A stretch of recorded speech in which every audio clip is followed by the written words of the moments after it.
Sa mga katik vloggers, mga subscribers, bago tsaka luma, mga supporters, mga dumaan, dumalaw at bumisita sa channel, lahat ng mga viewers, secret viewers at silent viewers, magandang araw.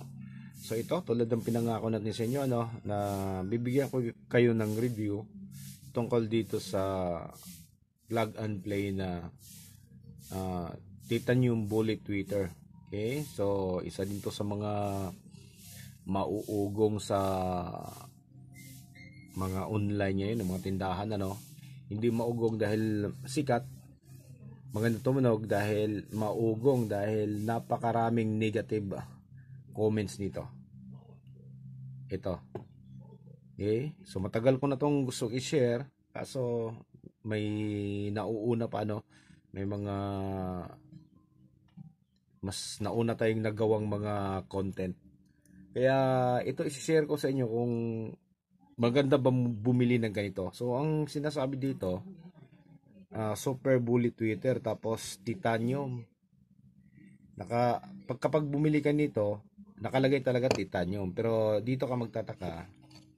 Ayan, walang nakalagay na titanium. Okay? Walang nakalagay na titanium. Tapos yung kanyang wattage ay nasa 700 watts, medyo mataas. Mamaya bubuksan natin to. Titingnan nyo kung umabot na siya ng 700 watts. Pero para sa akin, hindi. Tapos, kung titanium ba yung ginagamit niya na diaphragm. Okay? Siguro, hindi nakalagay dito na titanium dahil hindi titanium yung ginagamit. So, ito ngayon, kapag mamili tayo sa online ng ganito, mahirap dahil hindi naman natin makita yung personal na appearance talaga. Sa ilalim, siyempre hindi. Yung dito lang, yung panlabas lang.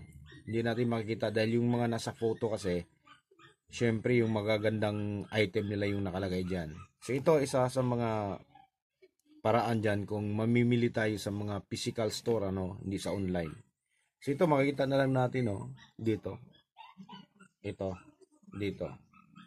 Sa klase ng PCB na ginagamit, yung terminal kung paano nahinang, ayan dito pa lang wala na, malalaman mo na sablay to. Ayan, dito. Tapos pangalawa, tingnan nyo maigi yung kanyang bala, yung pinaka-bullet niya. Ayan.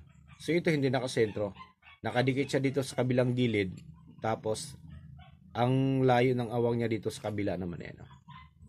Okay, ikutin natin. Ayan. Okay. Ang layo niya. Ngayon sa loob naman. Ang issue kasi nito sa online, yelling daw yung tunog. Ano ba ibig sabihin ng yelling? Parang sumisigaw. Tapos hindi makalansing. Ito yung madalas na reklamo. Tsaka nung kaya hindi nyo nakikita na ginagamit ko to. Ito, pang titest din, hindi. Kasi hindi ko gusto yung tunog nito. Medyo may pagka-distorted siya. Tapos yun nga, kapag pinapatunog mo na, alanganing tweeter, alanganing mid. Ganito yung tunog niya. So, iwan ko lang sa iba, baka nagkataon lang na ito yung napapasa atin. Pero ipapakita natin kung paano yung construction sa loob. Dahil nga sinasabi nga lagi na titanium tweeter daw to doon sa tindahan na nagbebenta. Titanium tweeter, titanium bullet tweeter. So titingnan natin sa loob. Tatanggalin natin yung screw. So may tatlong screw dito sa tagiliran.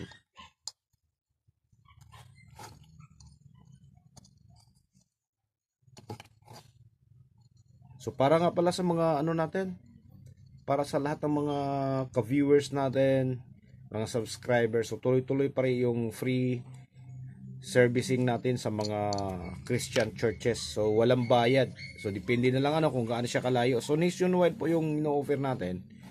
At syempre yung mapa-priority natin ay yung nasa malapit. Okay? Kasi kung nasa malayo, siyempre kailangan pa natin ng budget, kailangan natin ng pamasahe. Kaya pwede na kayo magpa-book kung dito lang kayo, malapit lang kayo, nasa region 8 lang kayo. So mas madali nating mapuntahan. So wala pong bayad. Walang bayad yung mga serbisyo natin. Kung may mga kailangan piyesa man tayo, halimbawa kung may papalitan na parts, so pwedeng kayo na lang yung bumili. Kung meron naman tayo, ikakabit po natin yan ng libre. Ayan. So pwede kayong mag-comment sa comment section natin. Pwede kayong pumunta sa FB page natin na Fix and Review. Pwede kayong mag-comments doon at magtanong kung paano. So ito na, bubuksan natin. Ayan, tingnan yung gitsura oh. Dapat yung kanyang membrane o diaphragm, dapat titanium yan. So titanium ba yan? Sa tingin nyo. So sa tingin ko parang ordinaryong tinfoil lang siya eh.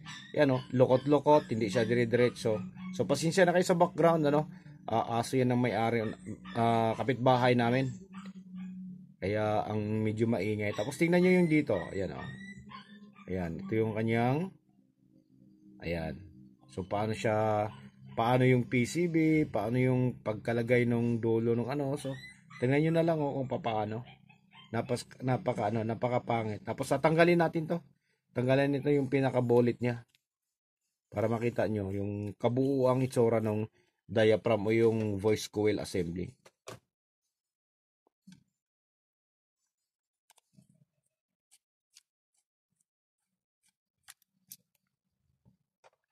Okay. So ito, tingnan nyo. O, matino ba yan? Matino ba yan? Tapos ganyan. Tabingi pa yung kanyang spacer. Okay. So sa ganito kasi, ito, kung sinabing titanium tweeter, itong kanyang ito yung pinaka-membrane niya or pinaka-cone or diaphragm, dapat titanium to. Pero hindi eh. Parang tinfoil lang siya oh. Ayan oh. Lukot na lukot ang sagwa ng itsura. Tapos ito pa mali pa yung design nito. Ayan. So dapat itong spacer nila dapat makapal yan. Makapal. Para itong pinaka-membrane niya hindi sasayad dito. Okay? Hindi sasayad. Ayan oh. Tapos dito naman sa taas wala. Dapat meron ding spacer na nakaganyan diyan, dapat. Para hindi naman siya tutuko dito sa tagiliran. Although meron yan diyan, ayan. Okay? Kasi ito kasi pag ganyan oh, pag ganyan yung forma niya. Pag ganyan. Kaya ito tutukod siya dito. Tatama siya dito sa tagiliran. Ayan. Okay? So papaano ngayon diyan ito paano gagalaw yung natin, yung diaphragm natin. Kaya nga tinatawag to na yung driver na to na gumagamit ng moving coil. Okay? So moving coil yung ginagamit dahil kapag pinapasukan na to ng signal, nagkakaroon na siya ng signal,